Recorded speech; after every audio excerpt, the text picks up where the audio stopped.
The gunmetal Mercedes pulled into the circular driveway 3 hours earlier than expected. Min-Jun Kim killed the engine and sat in the December darkness, watching snowflakes drift past the ornate windows of his Seoul mansion. Something felt wrong. The house was too bright, too alive for 9 p.m. on a Wednesday when his wife claimed she'd be attending a charity gala until midnight. He stepped out, his black cashmere coat catching the wind, and that's when he heard it through the partially open window of his own bedroom. His wife's laughter. Breathless. Intimate. And a man's voice he recognized all too well. Min-Jun's jaw clenched.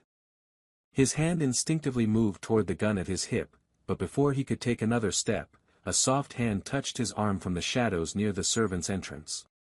"Be quiet," a voice whispered urgently. It was Petra, the housemaid his wife had hired 6 months ago.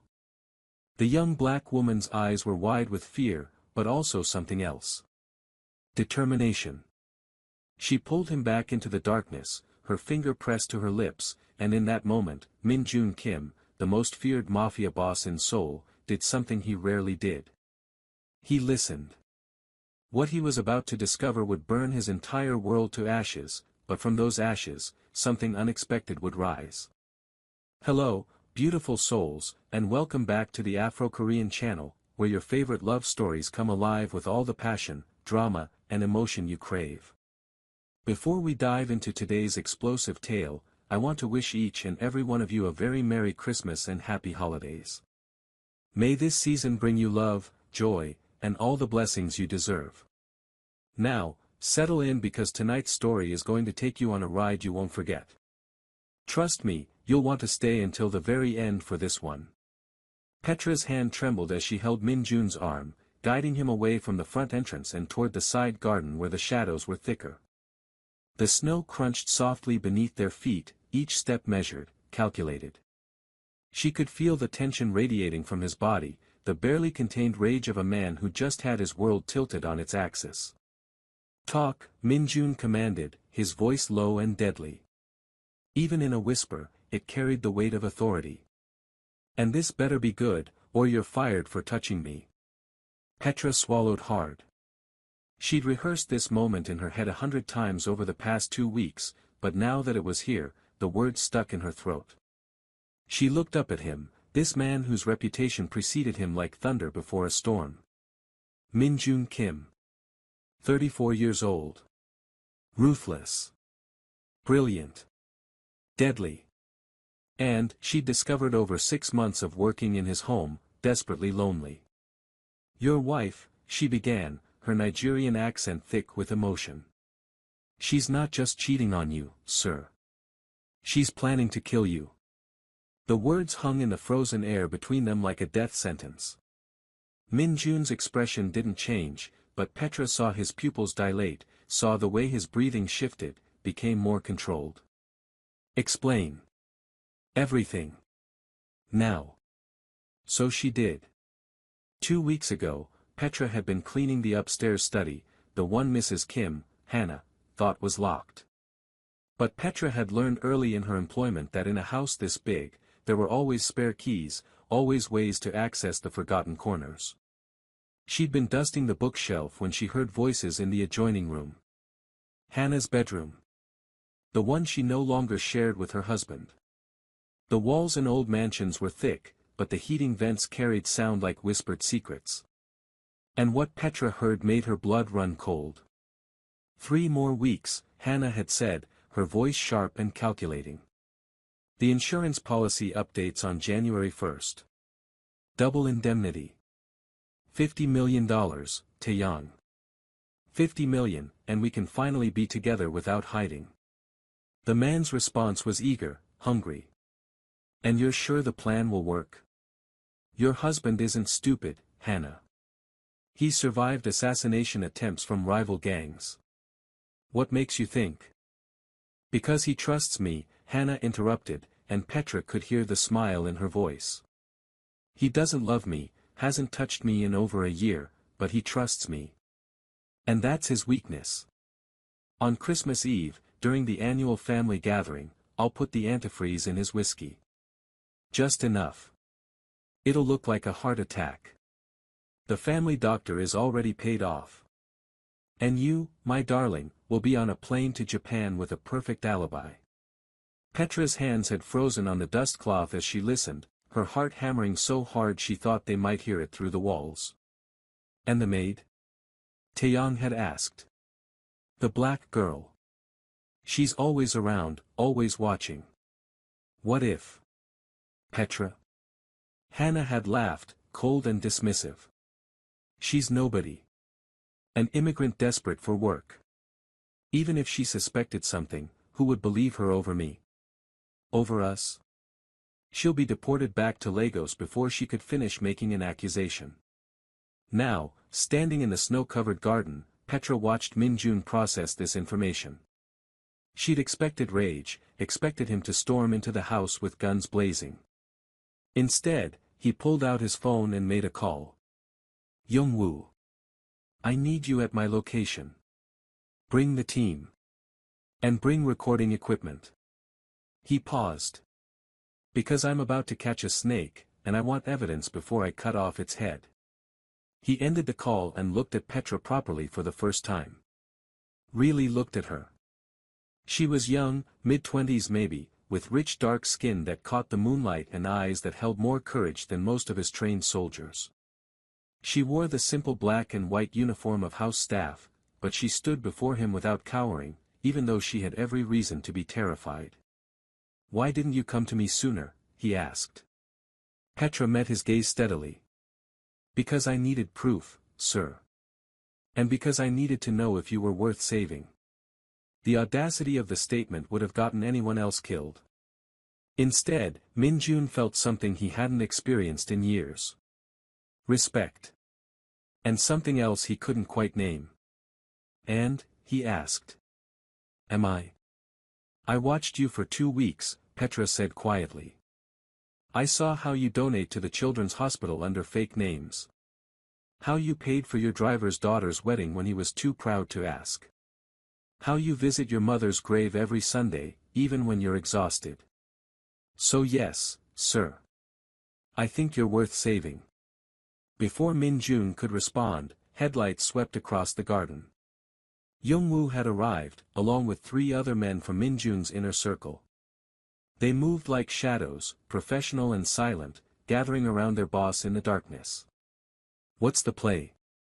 Young-woo asked, his eyes cutting to Petra with curiosity and suspicion.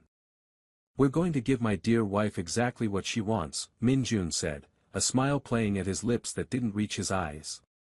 We're going to let her think her plan is working. But first, I need to see it for myself. I need to see the man she chose over me.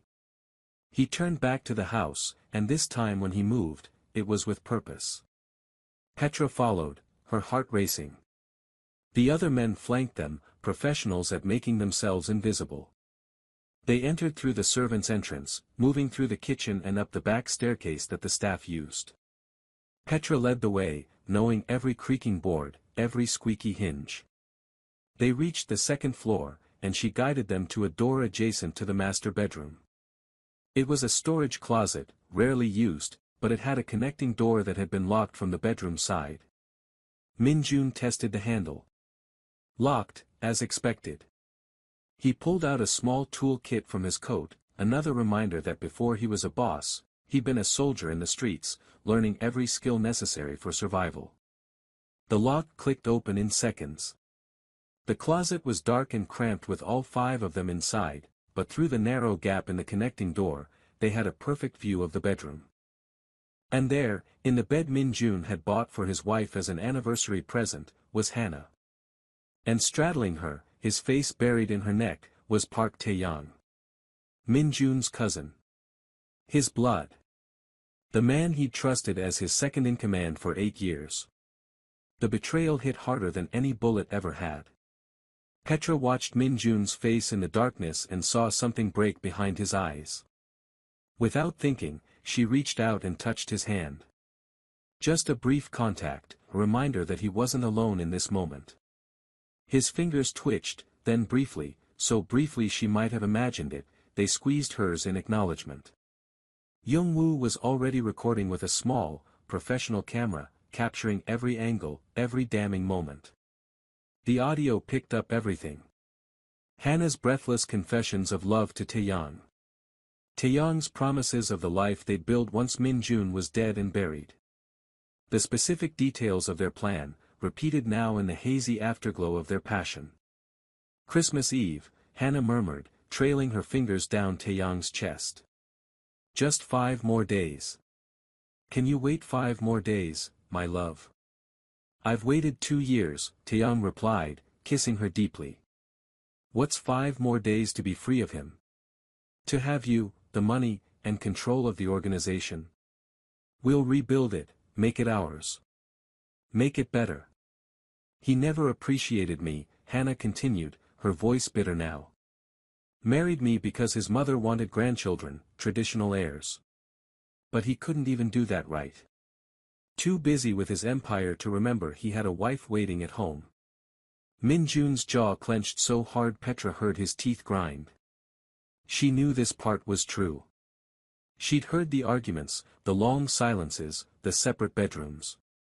But knowing your marriage was broken and watching your wife celebrate your planned murder were 2 different kinds of pain. Got enough? Min-jun whispered to Young-woo. More than enough. This would hold up in any court, legal or otherwise. Good. Let's go. They filed out silently, back down the servants' stairs, and out into the December night. Min-jun didn't speak until they were in his study, a room in the east wing far from the master bedroom, where he usually worked late into the night going over accounts and strategies. The study was masculine and efficient. Dark wood, leather chairs, floor-to-ceiling bookshelves, and a massive desk that had belonged to his father. This was where Min-jun felt most himself, most in control. And right now, he needed that control because everything else was chaos. He poured himself a whiskey, then paused, looking at the amber liquid with new eyes. Could he ever trust a drink in his own home again? He set it down untasted. Sir, Young-woo began carefully. Your orders. Nothing yet, Min-jun said. We play it smart. Petra said Christmas Eve, which gives us time to plan. I want to know everything. How long has this been going on? Who else knows? Where's the money trail?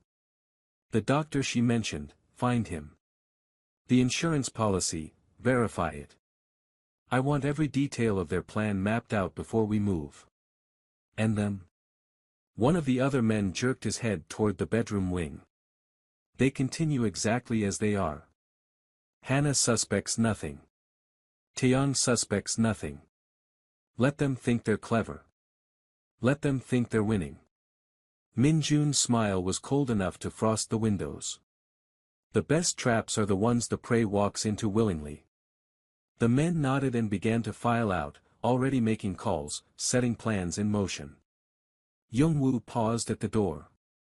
And the girl? He asked, nodding at Petra, who'd been standing quietly by the bookshelf, trying to make herself invisible. Min-jun looked at her, really studied her this time. The girl saved my life. She stays close. I want her protected. After they left, silence fell over the study. Petra shifted uncomfortably, unsure of her place in all this. She was a maid, an outsider, a foreign worker in a country that sometimes made her feel welcome and sometimes made her feel like a curiosity.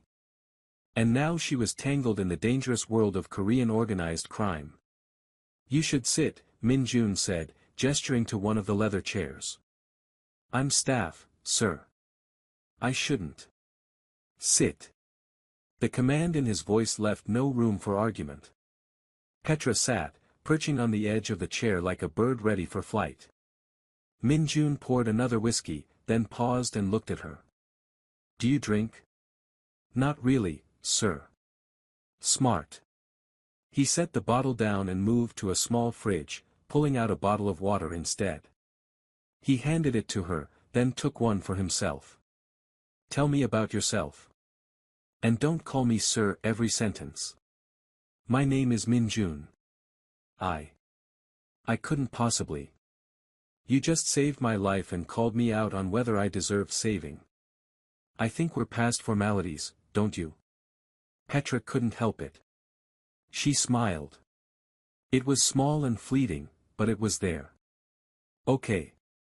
Min-jun. His name felt strange on her tongue, intimate in a way that made her pulse quicken. I'm from Lagos, she began. Nigeria. I came to Korea 3 years ago to study international business at Seoul National University. I fell in love with the country, the culture, everything. But my student visa was running out, and I needed a work sponsor. Your wife, she paused, the word tasting bitter now. Hannah hired me 6 months ago. The pay was good, the visa sponsorship was legitimate, and I thought it was a blessing. And instead you walked into a conspiracy. Yes.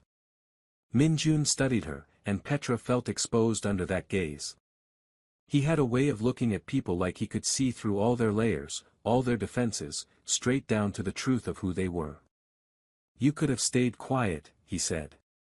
Could have kept your head down, collected your pay, and let nature take its course.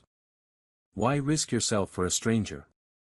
Petra thought about it, about all the reasons and justifications she'd told herself over the past 2 weeks. But in the end, it came down to something simple. Because it was wrong, she said quietly. And I couldn't live with myself if I let it happen. My mother always said that silence in the face of evil makes you complicit. And I couldn't be complicit. Not in murder. Something shifted in Min-jun's expression. Not softening exactly, but warming. Like ice beginning to thaw. Your mother sounds like a wise woman. She was. She passed away 2 years ago. I'm sorry. They sat in companionable silence for a moment, two people bound together by circumstance and secrets, trying to navigate this strange new reality. What happens now? Petra finally asked. Now, Min-jun said, leaning back in his chair, we plan. We gather evidence. And on Christmas Eve, when my dear wife thinks she's about to become a wealthy widow, we spring the trap. But until then, you need to act completely normal. Can you do that? Petra nodded. I've been doing it for 2 weeks. This is different. Now I'm home. Now you'll see me every day, and you'll have to pretend you don't know what you know. You'll have to serve her dinner, press her clothes, smile and nod while she plans my death. Can you do that? The intensity in his voice sent shivers down her spine. This was the mafia boss everyone feared, the man who'd built an empire on steel will and calculated moves. Yes, Petra said, meeting his eyes. I can do that. Good. He stood, signaling the end of their conversation. It's late. Get some rest. Tomorrow, everything continues as normal. Petra stood and moved toward the door, but paused with her hand on the handle. Min-jun. Yes. I'm sorry. About your wife. About your cousin. I'm sorry you're going through this. For a long moment, he didn't respond. Then, so am I. Listen, if you're loving this story so far, do me a huge favor and hit that subscribe button right now. Trust me, you don't want to miss what happens next. And drop a comment telling me what you think Hannah and Taeyong deserve. Should Min-jun show mercy or make them pay? Let me know below. The next 4 days were a masterclass in deception. Petra went about her duties with mechanical precision, serving breakfast, cleaning rooms, running errands, all while knowing that the woman giving her orders was planning cold-blooded murder. It was surreal, like living in 2 realities at once. Min-jun played his part perfectly. He came and went as usual, working late, attending meetings, giving Hannah no reason to suspect anything had changed.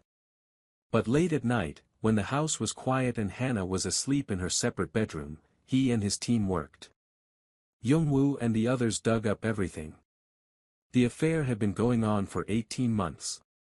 Taeyong had been embezzling from the organization for just as long, small amounts at first, then larger chunks, all funneled into offshore accounts in his and Hannah's names. The doctor was indeed paid off, along with two other members of Min Jun's staff who'd been feeding information to Taeyang. The insurance policy was real. $50 million, with double indemnity for accidental death.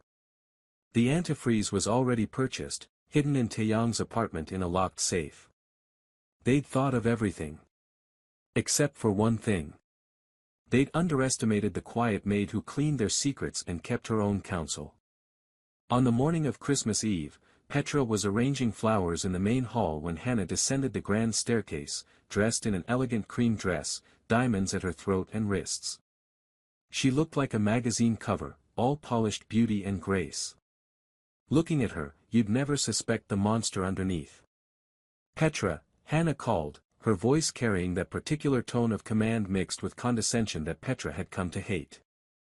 The caterers will be here at 4. Make sure the kitchen is spotless. And I need you to stay late tonight, help serve during the party. Of course, ma'am, Petra replied, keeping her eyes downcast, playing the role of the subservient help.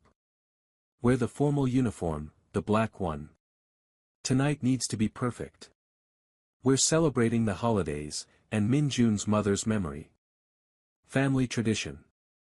The casual way she mentioned Min Jun's mother while planning to murder her son made Petra's stomach turn. But she just nodded. Yes, ma'am. Everything will be perfect. Hannah swept past her, trailing expensive perfume and toxic intentions. That afternoon, while Hannah was at the salon getting ready for the evening, Min Jun called Petra to his study. She found him standing by the window, looking out at the snow-covered grounds. He'd been different these past few days. Quieter. More introspective. The weight of betrayal sat heavy on his shoulders, aging him in ways that had nothing to do with time. Tonight, he said without preamble, I need you to do something for me. Anything. He turned to face her, and the intensity in his gaze made her breath catch.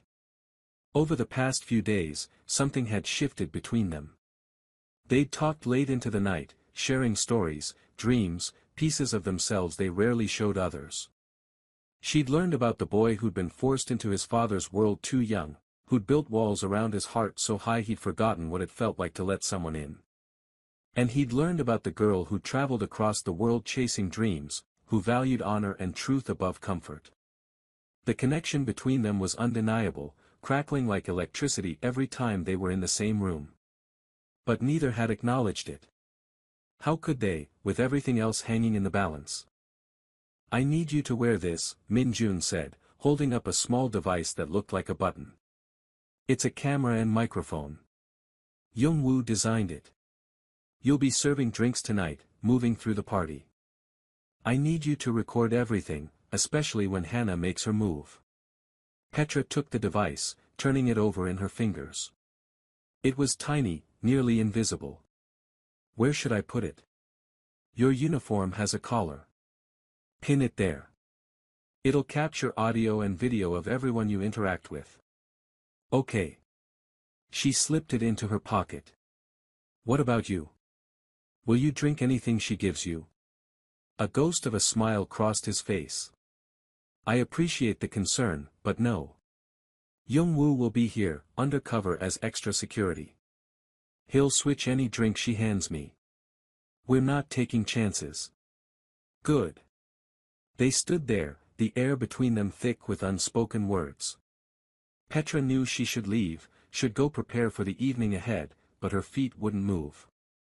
Petra, Min Jun said softly, stepping closer. After tonight, everything changes. You understand that, right? I know. Things might get dangerous. Violent. This world I live in, it's not kind. It's not safe. And I need to know, after tonight, do you want out? I can arrange it. New visa, new job, somewhere far from all this. You'd be protected, provided for. You'd never have to worry about. Do you want me to leave? Petra interrupted, her heart hammering. The question hung between them, loaded with meaning neither was ready to fully acknowledge. No, Min Jun admitted, his voice rough. No, I don't. But what I want and what's best for you might be two different things. Petra stepped closer, closing the distance between them until she could feel the heat radiating from his body. She was playing with fire, she knew. This man was dangerous, complicated, wrapped in darkness and violence. But she'd also seen the other side of him. The lonely boy. The dutiful son. The leader who protected his people with fierce loyalty. Maybe I should decide what's best for me, she said quietly. Min Jun's hand came up, his fingers ghosting along her jaw, barely touching but sending shivers through her entire body. Petra. The door to the study burst open. They sprang apart as Youngwoo entered, followed by two other men. Boss, Taeyong just arrived. Early. He's with Hannah now in the east sitting room. The moment shattered. Min Jun's expression shifted, the vulnerability gone, replaced by the cold calculation of a chess master planning his next move. Show me, he commanded. They moved to the bank of monitors hidden behind a false panel in the bookshelf. Over the past few days, Min Jun's team had installed cameras throughout the house. Not in bedrooms or bathrooms, but in common areas, hallways, anywhere the conspirators might talk freely. On the screen, they could see Hannah and Taeyong in the sitting room. They were kissing, desperate and passionate, hands everywhere, completely unaware they were being watched. Tonight, Taeyong said, pulling back. Tonight it all ends. Are you ready? More than ready, Hannah replied, her smile sharp. I've been practicing my grieving widow face. What do you think? She arranged her features into an expression of devastated sorrow that would have been Oscar-worthy if it wasn't so revolting. Taeyong laughed. Perfect. They'll never suspect. And you'll be where? Upstairs, in the study during the toast. I need to be visible but separate, so when it happens, no one can connect me. Then I'll help carry him to the bedroom, play the concerned cousin. By the time the doctor arrives, it'll be too late. Heart attack, just like we planned. Hannah kissed him again. And then we're free. And then we're free, he echoed. Watching it all, Min Jun's expression remained impassive, but Petra saw his hands clench into fists. She wanted to reach out to him, to offer comfort, but not here. Not with his men watching. Youngwoo, Min Jun said quietly. Call Detective Shin. Tell him I'm cashing in that favor he owes me. I want him here tonight, in plain clothes. When this goes down, I want law enforcement as witnesses. This ends legally, not in bloodshed. Are you sure, boss? The old way would be. I'm sure. My father built this organization on violence and fear. Maybe it's time for a different path. His eyes flicked to Petra for just a second. Maybe it's time for something better. The next few hours passed in a blur. The caterers arrived and transformed the mansion into a winter wonderland. White flowers, twinkling lights, ice sculptures, and a Christmas tree that touched the 20-foot ceiling in the main hall. Guests began arriving at 7, members of Min Jun's extended family and trusted associates, all dressed in their finest, ready to celebrate the holidays. Petra changed into her formal uniform, the small camera/microphone device pinned carefully to her collar. She caught her reflection in the mirror and barely recognized herself. Her hands were steady, her expression calm. But inside, her heart was racing. Tonight, everything would come to a head. She made her way downstairs and joined the other servers. Hannah was holding court in the main hall, playing the perfect hostess, laughing and greeting guests with warmth that seemed so genuine. How did someone become this good at deception? Min Jun arrived fashionably late to his own party, dressed in a sharp black suit that made him look like he'd stepped out of a magazine. The room seemed to shift when he entered, everyone gravitating toward him, seeking his attention, his approval. This was his kingdom, and even facing death, he wore his crown with absolute confidence. His eyes found Petra across the room, just for a moment. A silent acknowledgement. Are you ready? She gave the tiniest nod. Ready. Taeyong was there too, playing the loyal cousin, standing at Minjun's side, making jokes, pouring drinks. The audacity of it was breathtaking. Petra moved through the crowd with a tray of champagne, the camera capturing everything. Conversations, faces, the elaborate dance of people playing their roles. At 9 o'clock, Hannah called for attention. The room quieted as she stood beside the massive Christmas tree, elegant and poised. "Thank you all for coming tonight," she began, her voice carrying perfectly. Christmas has always been a special time for the Kim family. Minjun's mother, may she rest in peace, loved this season. She believed in family, in tradition, in coming together to celebrate what matters most. She gestured for Minjun to join her. He did, climbing the 3 steps to the small platform where the tree stood, accepting a glass of champagne from Hannah's perfectly manicured hand. Petra's pulse skyrocketed. This was it. This was the moment. From her position near the platform, she watched with eagle eyes. Hannah had poured the champagne herself from a bottle she'd opened away from the bartender's station. In her other hand, hidden in the folds of her dress, was a small vial.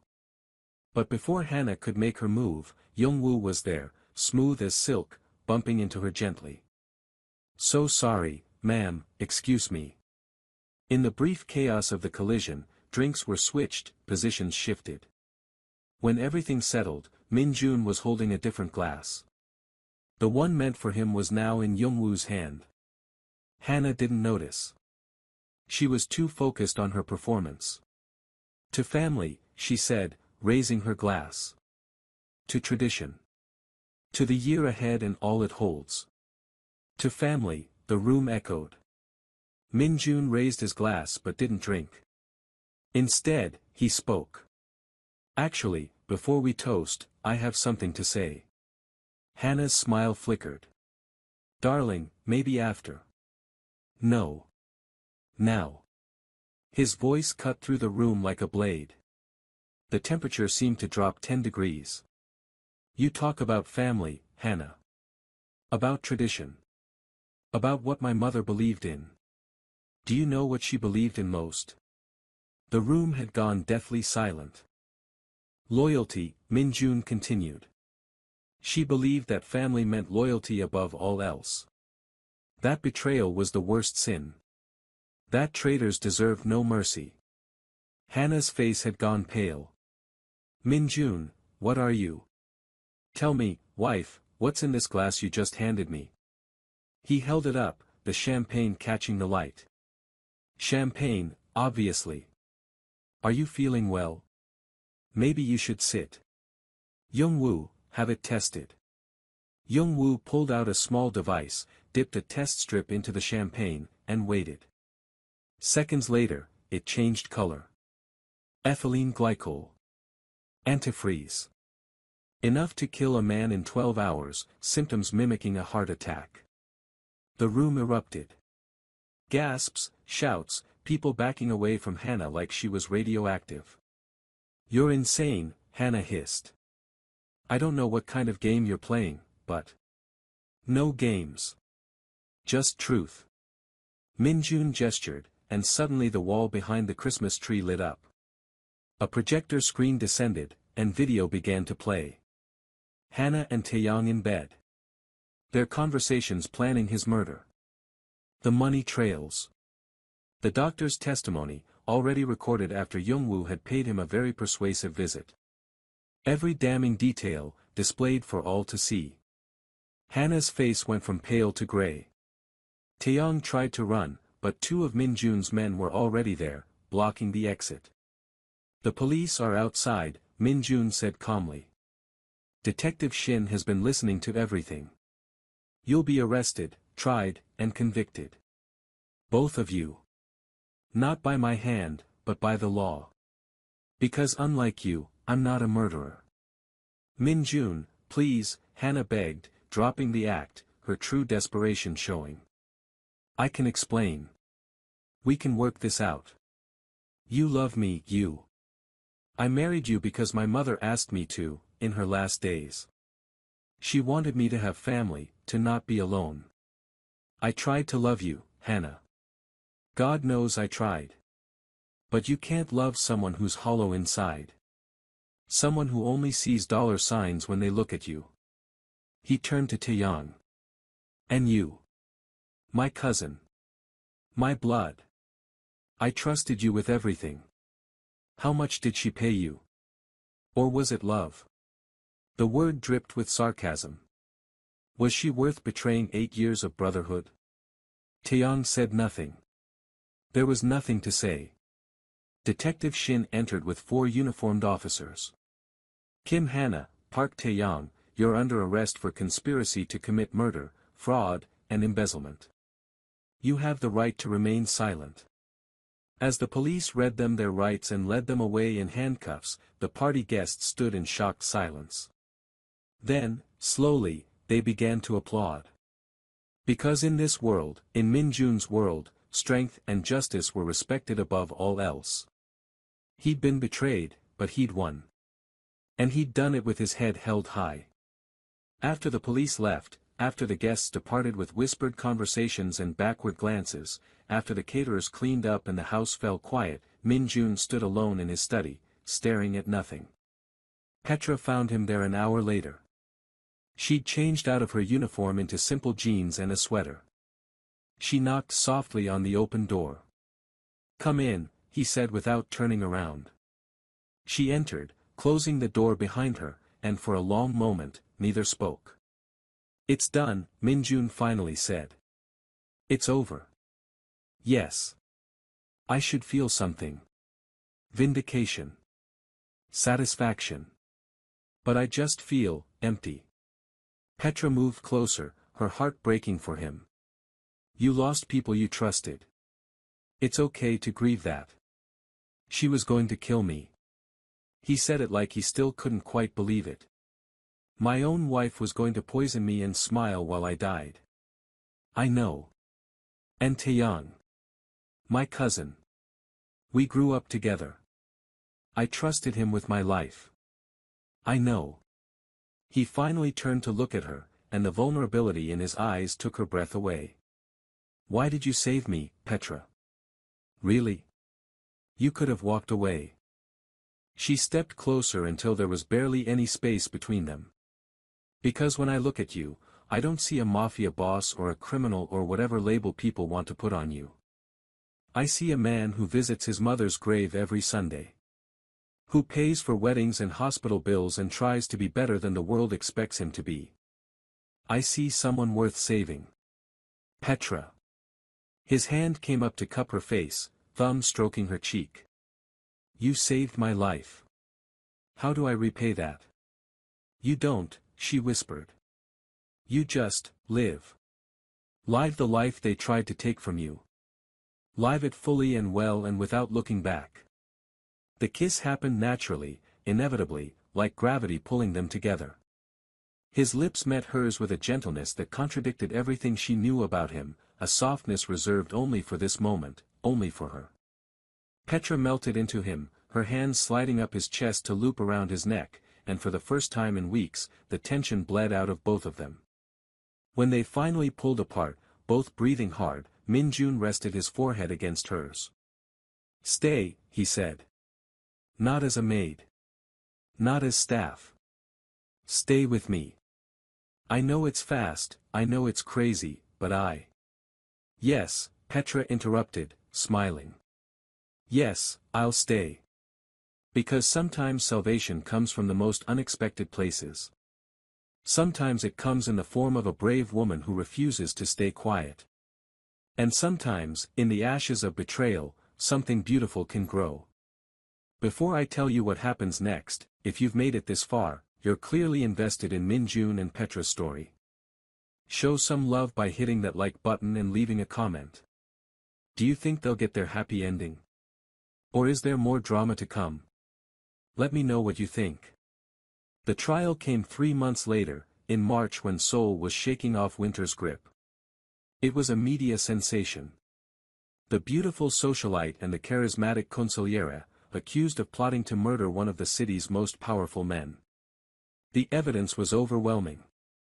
Video, audio, financial records, testimony from the paid-off doctor who turned state's evidence for a reduced sentence.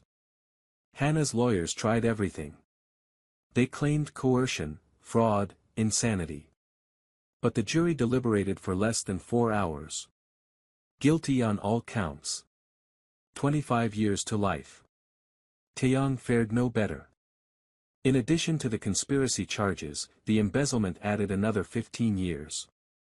Both were sent to separate maximum security prisons, their dreams of freedom and fortune crushed under the weight of justice. Through it all, Min-jun attended every day of the trial, Petra at his side. Not hiding, not running, facing his past so he could build a future. And what a future it was. Min-jun began restructuring his organization. The illegal enterprises were phased out, money laundered clean through legitimate businesses. It took time, careful planning, and more than a few difficult conversations with old associates. But Min-jun was nothing if not determined. He wanted to build something his mother would have been proud of. Something clean. Petra went back to university, finishing her degree in international business. Min-jun funded a scholarship in his mother's name for international students, with Petra as one of the first recipients. She graduated with honors and immediately joined Min-jun's company as a partner, bringing fresh perspectives and ethical frameworks to the business. Their relationship blossomed in the public eye. There was criticism, of course. Whispers about the African maid who'd seduced her way into the boss's bed. Racist comments from those who couldn't accept an interracial couple. But Min-jun shut it down hard and fast, making it clear that anyone who disrespected Petra disrespected him. And no one disrespected Min-jun Kim. A year after the trial ended, on Christmas Eve, Min-jun took Petra back to the mansion. It had been remodeled, the painful memories scrubbed away with new paint and new furniture. The bedroom where he discovered the affair was now a library. The sitting room where they'd plotted was now a children's playroom, ready and waiting. He led her to the main hall, where the massive Christmas tree stood just like it had that fateful night. But this time, the air was filled with warmth and love, not betrayal. Petra, Min-jun said, taking her hands in his. A year ago, you saved my life. You didn't have to. You risked everything for a man you barely knew. And in doing so, you gave me the greatest gift I've ever received. Not just my life, but a reason to live it. He dropped to one knee, pulling out a small velvet box. Inside was a ring, simple and elegant, with a diamond that caught the light from the Christmas tree. I'm not perfect. I have a past that's complicated and dark. But with you, I want to build a future that's bright. Will you marry me? Petra's eyes filled with tears, happy ones this time, joy spilling over in a way she couldn't contain. Yes. Yes, Min-jun, I'll marry me. He slipped the ring on her finger and stood, pulling her into a kiss that tasted like promises and hope and forever. They were married 3 months later in a beautiful ceremony that blended Korean and Nigerian traditions. Petra's family flew in from Lagos, initially skeptical of this Korean man who'd swept their daughter into his world, but Min-jun won them over with his sincerity and his obvious devotion. The wedding was a celebration not just of their love, but of survival. Of two people who'd found each other in the darkness and chosen to walk toward the light together. Young-woo was Min-jun's best man, standing proud as his boss, his friend, exchanged vows. Petra's best friend from university, a Korean woman named Soo-jin who'd been her first friend in Seoul, stood as maid of honor. As Min-jun and Petra shared their first dance as husband and wife, swaying to a song that mixed K-pop beats with Afrobeats rhythms, Young-woo leaned over to Soo-jin. You know, a year ago, if someone had told me that boss would be here, married to a Nigerian woman he met because she saved him from murder, I would have called them crazy. Soo-jin smiled. The best love stories are the ones you never see coming. Amen to that. 18 months after the wedding, on a warm summer evening, Petra went into labor. Min-jun, the man who'd faced down rival gangs without flinching, nearly passed out in the delivery room.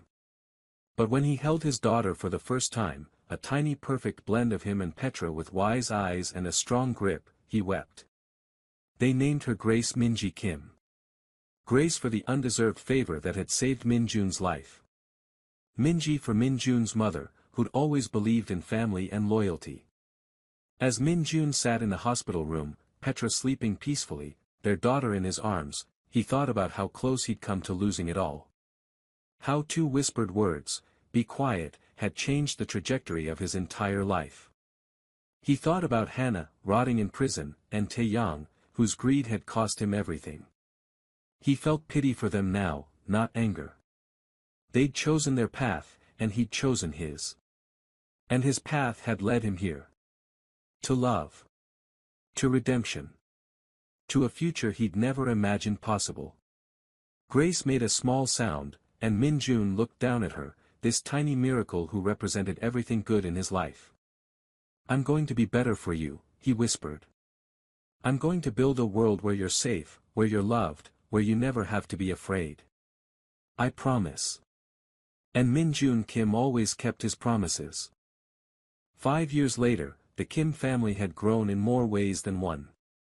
Grace had a younger brother, David Junho, a rambunctious 3-year-old who kept everyone on their toes. The company had expanded internationally, with Petra leading the African market expansion, building partnerships in Nigeria, Ghana, and South Africa. Minjun had fully legitimized his business empire. He now sat on boards of charities, funded schools, and worked with law enforcement to help reform former gang members. The transformation was complete. He was no longer the feared mafia boss. He was a businessman, a philanthropist, a husband, and a father. But he never forgot where he came from. And he never forgot the woman who'd saved him. On their 5th wedding anniversary, Minjun took Petra back to where it all began. The garden where she'd first pulled him into the shadows and whispered, "Be quiet." "Do you ever regret it?" he asked, holding her hand as they stood in the spot where their lives had intersected. "Saving me? Getting involved in all of this?" Petra looked up at him, at this man who'd given her everything, who loved her fiercely and completely, who'd rebuilt his entire life to be worthy of her faith in him. "Not for a single second," she said. "You were worth saving, Minjun. And I'd do it all again in a heartbeat." He kissed her then, deep and sweet, a kiss that held 5 years of memories and a lifetime of promises yet to be fulfilled. From the house, they could hear their children's laughter, Grace chasing David through the halls, their nanny calling after them to be careful. It was chaotic and beautiful and perfect. "Come on," Petra said, tugging his hand. "Let's go home." And they did. Together. Always together. Because the greatest revenge against those who tried to destroy you is to live. Not just survive, but truly live. To love hard, to build something beautiful, to find joy in the ordinary moments and treasure in the everyday blessings. Hannah had wanted to take everything from Minjun. Instead, her betrayal had led him to everything he'd ever truly needed. A partner who saw him, not his money or his power. A family built on love, not obligation. A life with meaning and purpose. Sometimes the worst moments of our lives are actually doorways. We just have to be brave enough to walk through them. Minjun had walked through his, guided by a woman who refused to stay silent in the face of injustice. And on the other side, he'd found everything worth living for.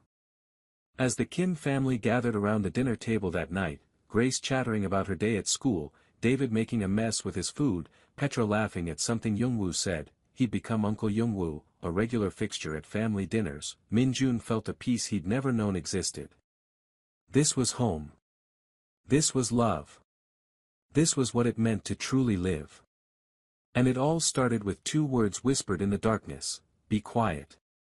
If you've stayed with us until the end of this incredible journey, thank you from the bottom of my heart.